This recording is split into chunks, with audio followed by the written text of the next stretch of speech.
Olá, conquistadores! No último vídeo nós vimos o encontro de Josué com o comandante do exército do Senhor.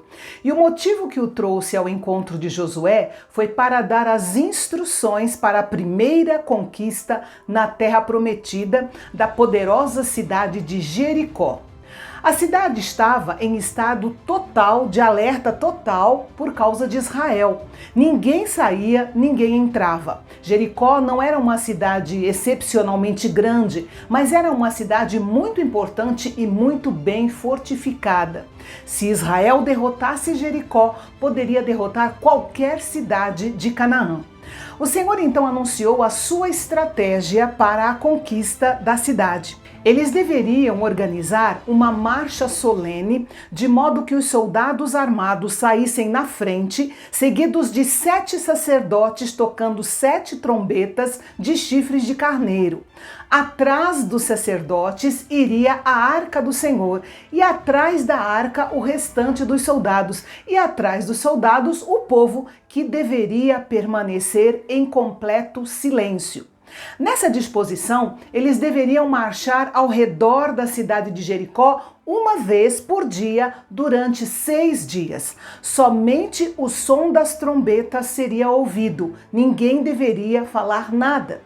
No 7º dia, eles deveriam dar 7 voltas ao redor da cidade, exatamente como nos dias anteriores. Ao final da 7ª volta, quando eles ouvissem um toque mais longo das trombetas, todo o povo deveria gritar bem alto e forte, e o Senhor então faria as muralhas cair. Essa estratégia de guerra não fazia nenhum sentido do ponto de vista militar, mas exigia uma total dependência de Deus. Por quê?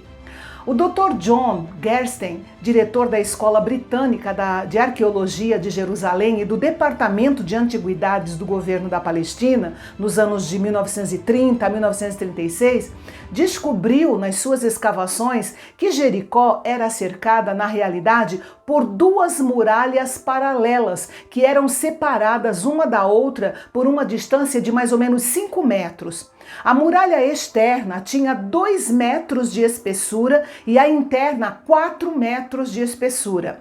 As duas tinham mais ou menos 10 metros de altura e eram ligadas entre si por casas construídas na parte superior, como a casa de Raabe, por exemplo. O Senhor disse que quando o povo gritasse, as muralhas da cidade cairiam e o povo poderia conquistar a cidade. Obviamente, Deus poderia ter feito tudo isso sem a ajuda de Israel, mas ele queria que eles fossem parte da sua obra, como até hoje ele quer que nós façamos parte da sua obra na terra. Josué então reuniu os sacerdotes e contou o que o Senhor havia lhe orientado a fazer. Para os sacerdotes seria algo incomum, porque normalmente os sacerdotes e a Arca da Aliança não iam com Israel para a batalha. Depois Josué reuniu todo o povo, porque a participação deles na conquista de Jericó também seria incomum.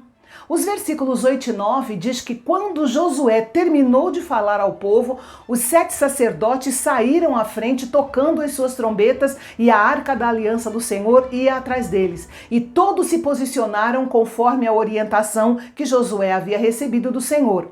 As atividades daquela semana foram um teste de fé, paciência, coragem e perseverança para o povo de Israel.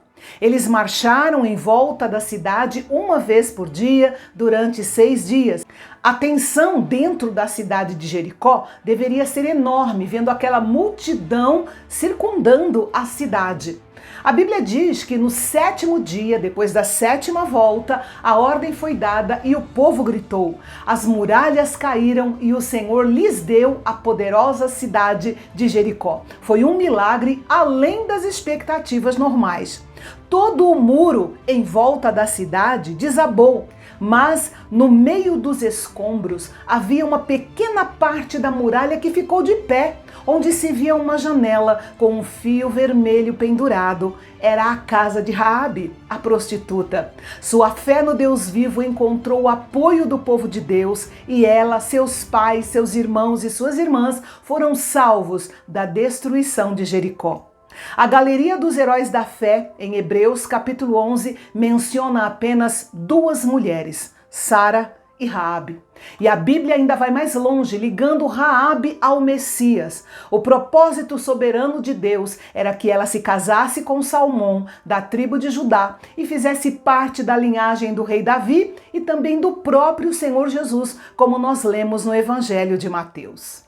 Durante a conquista, Josué ordenou ao povo de Israel que ficasse longe das coisas consagradas aos ídolos e das coisas associadas com a adoração demoníaca e depravada do povo de Canaã. Mais uma vez, eu quero lembrar aqui que o julgamento severo trazido contra Jericó e toda a terra de Canaã não foi porque eles estavam na terra que pertencia ao povo de Deus.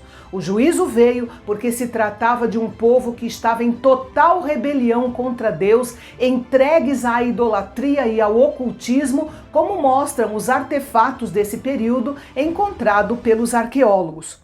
Como Jericó era a primeira cidade conquistada na Terra Prometida, Josué disse que todos os objetos de valor seriam separados para o tesouro do Senhor como uma oferta das primícias.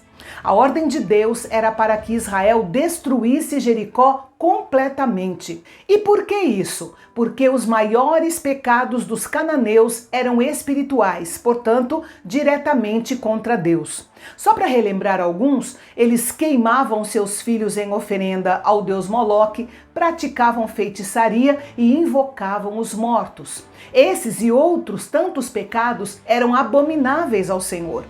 Quando terminaram a batalha, os dois espias foram buscar Raabe e a sua família e depois queimaram toda a cidade de Jericó. E aqui nós vemos um contraste entre o julgamento e a graça, a salvação.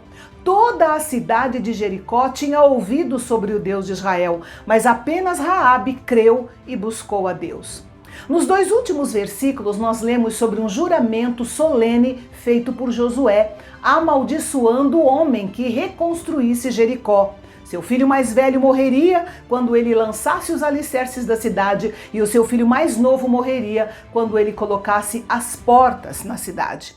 Isso se cumpriu em 1 Reis, capítulo 16, versículo 34, quando um homem de Betel chamado Iel edificou Jericó. Seu filho mais velho, Abirão, morreu quando ele lançou os alicerces e o seu filho mais novo, Segube, morreu quando ele colocou as portas na cidade de Jericó. A história da vitória de Israel sobre Jericó nos mostra que Josué não tomou a cidade apenas por uma tática militar humana de grande astúcia. A estratégia veio do Senhor. E a sexta conquista do livro de Josué é: conheça as promessas de Deus contidas na sua palavra, creia nessas promessas e haja em função dessas promessas, pois aquele que prometeu é fiel. E no próximo capítulo nós vamos ver o exército de Israel sofrer uma derrota tão grande e tão vergonhosa que deixou Josué arrasado.